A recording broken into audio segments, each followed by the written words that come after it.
আসসালামু আলাইকুম, সবাইকে জুম্মা মোবারক। সবাই কেমন আছেন?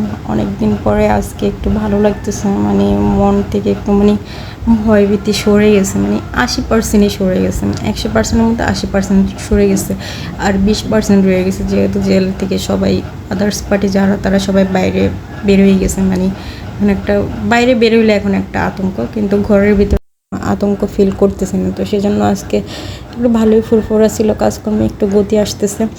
তো এইদিকে আবার হয়েছে যে আমি আমার জামাইকে বলছিলাম রান্না করতে আমার দেরি হয়ে গেছে। আমি তো এমনিতেই আজকে রাতে ঘুমাই নাই, সকালে একটু ঘুমাইছি, উঠছি আর্লি, কিন্তু অন্যান্য কাজ করতে গিয়ে রান্না দেরি হয়ে গেছে। তো ও আবার আসছে নামাজ পড়ে, এসে আমাকে বলছে হয় না, আমি নামাজ বাকি আছে। তো আমি আবার গোসলে গেলাম, ওকে বলছি আমি পেঁয়াজ কাটি নাও, আমি আসি রান্না করবো। তো আমরা এইভাবে শুক্রবারের কাজ ভাগাভাগি করে নিই। তো পরে যখন আমি বলছি আজকে তো ভিডিও বানানো হয় নাই, তুমি মোবাইলটা নিয়ে আসো, তো আমাকে বলেছে তুমি ভিডিও করো, আমি রান্না করি। তো ও রান্না করতেছে, তো আমি ভিডিও করতেছি, আর ও এমনভাবে রান্না করতেছে এগুলার এমন লাড়তেছে, এগুলার ফ্রাই হইতে দিতেছে না। আর মাছটা আমরা কাঁচাই রান্না করব, কারণ সময় নেই, সময় খুব কম, ক্ষুধা লাগছে সবার। তো কাঁচাভাবেই কোনোভাবে রান্না করে খেয়ে নেবো, কয়টা বিকালের দিকে ভালো করে রান্না করব।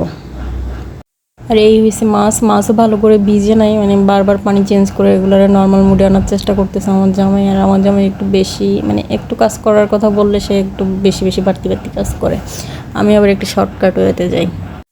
আর কাজ করতে করতে আমি আর আমার জামাই একটু বাংলাদেশ নিয়ে কথাবার্তা বলতেছিলাম, রাজনীতি নিয়ে কথা বলতেছিলাম। আবার আমার ছেলে বলতেছিল যে বাইরে গেছে, তো বলতেছে আম্মু একটু আমাদের এখন একটু আন্ডারগ্রাউন্ডে থাকতে হবে। আমি বলছি কেন? বলে যে সব বিএনপি এখন বাইরে আসছে, সবগুলো এখন গর্ত থেকে বাইরে এসছে, সবাই এখন কেমন কেমন করে যেন কথাবার্তা বলে। তো আমি বলছি সবাই কথাবার্তা বললে বলুক, সমস্যা কি? এখন তো বিএনপি দলে নাই, বিএনপি সাপোর্টে নাই। এখন তো অন্তর্বর্তীকালীন সরকার চলতেছে, তো এত ভয় পাওয়ার কিছু নেই, বিএনপি এখন পাওয়ার নাই। তো এদিকে আবার আমার হাজব্যান্ড আবার আমাকে বলতেছে তুমি জানো বাইরে এলাকাতে এখন বিএনপি আওয়ামী লীগ মিলে যাচ্ছে। আমি বলছি কেন? বলে যে ও বিএনপি আলারাও এখন বুঝে গেছে যে তত্ত্বাবধায়ক সরকার চলবে, তো ওনাদের এখন কোনো পাওয়ার নেই। আর আওয়ামী লীগের এই ক্লাব এগুলো ভাঙলে আওয়ামী লীগও ছেড়ে কথা বলবে না, আওয়ামী লীগও মারপিট করবে। সেজন্য এখন বিএনপি আর আওয়ামী লীগ ভাই হয়ে গেছে। তো বিষয়টা ভালোই হয়েছে, কারণ সবার আগে হয়েছে মানবতা দল পরে, কারণ যেহেতু দেশের মধ্যে কি হবে এখনও কেউ ভালোভাবে জানে না, দেশ কোন দিকে যাচ্ছে এটাও এখন কেউ ভালোভাবে জানে না। আর ডক্টর ইউনূস কমসে কম 5 থেকে 6, 7 বছর 10 বছরও থাকতে পারে, সেটা ডিপেন্ড করবে আমেরিকার উপরে। আর ছাত্ররা যেভাবে ইঙ্গিত দিচ্ছে যে আওয়ামী লীগও থাকবে না, বিএনপিও থাকবে না, ওদের প্রজন্ম থাকবে বা এরকম কিছু হইতে পারে, এটা তাদের মাস্টার প্ল্যান অনুযায়ী চলবে। তবে আপাতত বিএনপি না আসাটাই ভালো, কারণ বিএনপি আসলে তারা 15 বছরের ক্ষুধার্ত, তারা সব কিছু লুটপাট করতেছে, সব কিছু পাগল হয়ে গেছে এক প্রকার, যেরকম ওরকম।